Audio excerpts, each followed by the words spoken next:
A day in my life as chararat, charot. Linggo nga ito ng umaga mga chararat.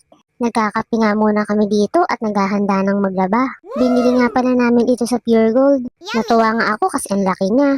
At panibagong umaga na naman nga ito mga chararat. Tingnan nyo naman ang itsura ng kwarto namin, parang dinaanan ng 10 kabayo. Ano ba to? Kalat na may konting kwarto? Medyo nalito kasi ako.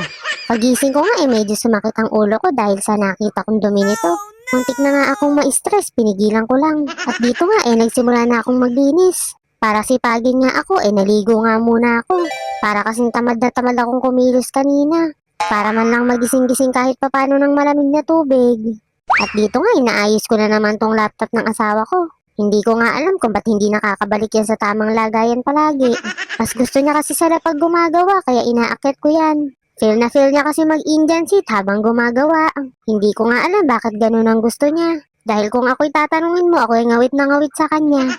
At dito nga ay inaayos ko na tong pinamili namin sa grocery. Isinalansan ko na nga din sa canister para naman hindi magulong tignan. Pag kasi hinayaan mo siyang nasa plastic lang, papapakin siya ng langgam. Hindi mo pa nga nakakain, inunahan ka na. Diba nakakaloka?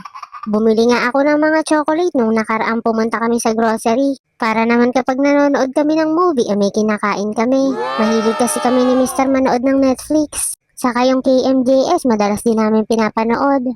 Favorite ko nga yung mga travel vlog ni Jessica.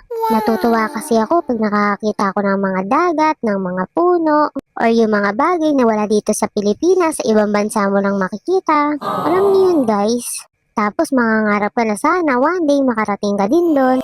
Ay taray.